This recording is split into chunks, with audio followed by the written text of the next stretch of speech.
ओम नमो भगवते रुद्राय। क्या आप भी संपूर्ण मांग के महीने का फल एक ही दिन में प्राप्त करना चाहते हो? या संपूर्ण मंत्र के जप का फल एक ही दिन में एक ही समय में प्राप्त करना चाहते हो? मंत्र की सिद्धि, यंत्र की सिद्धि, कार्य की सिद्धि क्या आप केवल एक ही दिन में प्राप्त करना चाहते हो?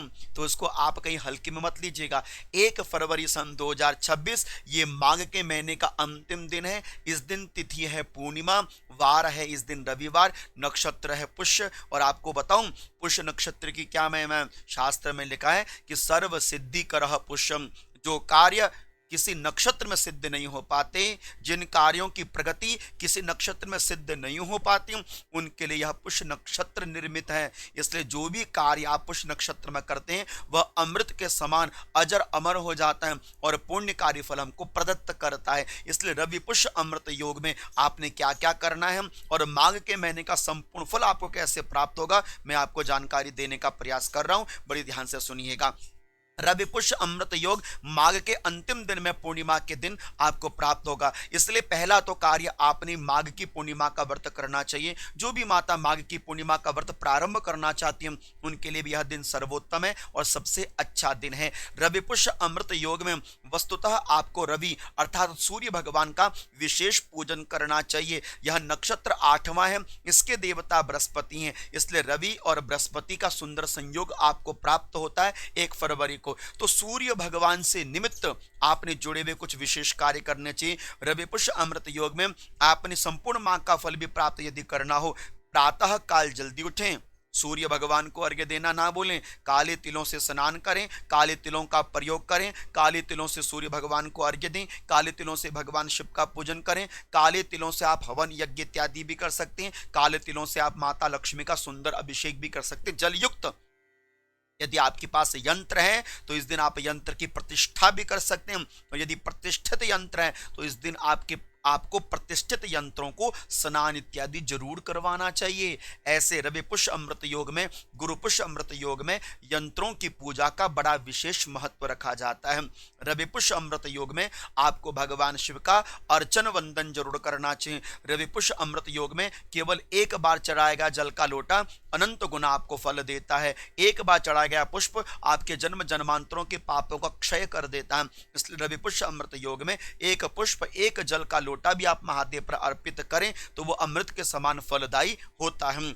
अमृत सिद्ध योग में वस्तुतः सूर्य भगवान की विशेष उपासना करी जाती है, क्योंकि आप जानते हैं रविवार भगवान सूर्य का दिन है और रवि अर्थात कि इस दिन आपने सूर्य भगवान को अर्घ्य देना चाहिए। अर्घ्य देने के तदुपरांत आपने आदित्य हृदय स्तोत्रम का पाठ करना चाहिए। आपको यह बता दूं कि रवि पुष्य अमृत योग जो है यह पूरे दिन भर रहेगा, तो आप तीनों टाइम, दिन के समय भी, आप सुबह के समय भी, संध्या काल के समय भी सूर्य भगवान को अर्घ्य जरूर दे सकते हैं। यदि प्रातः काल के समय सूर्य अर्घ्य देते हैं तो आपको आदित्य हृदय स्तोत्र का पाठ जरूर करना चाहिए। और हाँ, सबसे सुंदर विषय है, माता लक्ष्मी की कृपा कौन प्राप्त नहीं करना चाहता? तो बेलपत्री के पेड़ के नीचे बैठकर यदि आप श्री सूक्तम का पाठ करते हो अथवा किसी भी लक्ष्मी मंत्र से जुड़ा हुआ जप यदि आप बेल वृक्ष के नीचे अमृत सिद्ध योग रवि पुष्य में करने का प्रयास करते हो, सच मानिए आपका वह मंत्र जरूर सिद्ध होता। पहले तो ये मन में बात धारण कर लीजिए कि बेलपत्री के पेड़ के नीचे कोई भी मंत्र आप जपोगे वो तो सिद्ध होगा और यथाशीघ्र सिद्ध होगा। लेकिन यदि आपको रवि पुष्य अमृत योग प्राप्त हो जाए तो जो काम इतना जल्दी बनना था वो काम आपका इतना जल्दी बन जाएगा। समझ लीजिए कि आपके उस मंत्र की कार्य की सिद्धि बहुत जल्दी बन जाती है।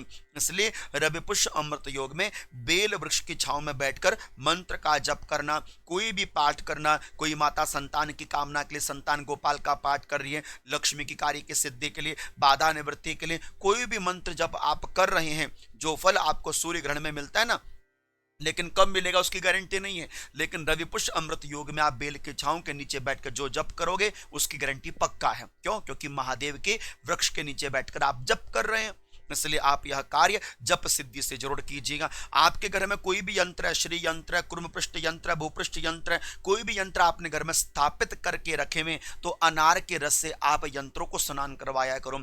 यदि आपको लगता है कि हमारे पास फोटो फ्रेम में यंत्र है, तो आप उनको अच्छी तरह से दूध से, गंगा जल से प्रक्षाल्य करके, तिलक चंदन करके, मौली का धागा बांधकर अपने मंदिर में स्थापित करके रख सकते हैं। श्री सूक्तम का पाठ रवि पुष्प अमृत योग में संध्या काल में, प्रदोष काल की वेला में आप कर सकते हैं। येन केन प्रकारेण, आप इसमें गुड़ का दान कर दीजिए, आप तांबे का दान कर दीजिए, गेहूं का दान कर दीजिए, लाल वस्तुओं का दान कर दीजिए, लाल वस्त्र का आप दान कर सकते हैं। आप रवि पुष्प अमृत योग में लाल तिलक धारण करके ही अपने कार्यों को सिद्ध कर सकते हैं। लाल वस्त्र धारण इत्यादि करके आप अपनी मंत्र की सिद्धि के लिए भी इन प्रयासों को कर सकते हैं। वस्तुतः रवि पुष्प अमृत योग में क्या लिखा गया है, यह हमारे ज्योतिष ग्रंथों से जुड़े हुए कुछ मूल जानकारियां मैं आपके सामने प्रस्तुत कर रहा हूं कि जो भी जड़ी बूटियों से जुड़े हुए काम करते हैं उन्हें रवि पुष्प अमृत योग को धारण करना चाहिए, अथवा जो औषधि का निर्माण करते हैं आयुर्वेदिक, उन्हें रवि पुष्प अमृत योग का प्रयोग करना चाहिए।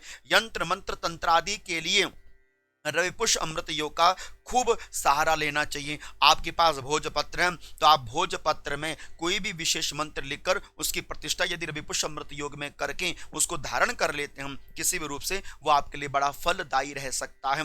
इसलिए आप भोजपत्र में कोई भी मंत्र, बाधा निवृत्ति मंत्र, लक्ष्मी प्राप्त कोई भी मंत्र सिद्धि के लिए करते हैं और उसको आप धारण कर लेते हैं अपने कंठ में, तो वो आपके लिए बड़ा विशेष फलकारी रहता है। अथवा किसी भी यंत्र को आप स्थापित करके उनकी पूजा भी रवि पुष्प अमृत योग में कर सकते हैं। पुष्प नक्षत्र वस्तुतः समस्त कार्यों की सिद्धि के लिए तो होता है, नक्षत्र का सम्राट भी कहा जाता है, किंतु इसमें सबसे बड़ी एक कमी क्या है कि इसमें आप कोई विवाह आदि कार्य नहीं कर सकते, इसलिए विवाह आदि कार्य रवि पुष्प अमृत योग में नहीं किया जाता। इसके वस्तुतः आप कोई भी मंत्र सिद्धि, यंत्र सिद्धि, तंत्र सिद्धि करना चाहते हैं उसके लिए अमृत सिद्ध योग आपको बहुत विशेष फल देने वाला आता है। तो माघ के महीने में आप जो आचरण कर रहे थे वही इस रवि पुष्प अमृत योग में करने का प्रयास करो, सारे कार्यों की सिद्धि होगी। सुबह का स्नान माघ का फल आपको देगा और अंत में माघ के महीने की विदाई आपने शिवालय में जाके दीप दान करके हुए करनी चाहिए।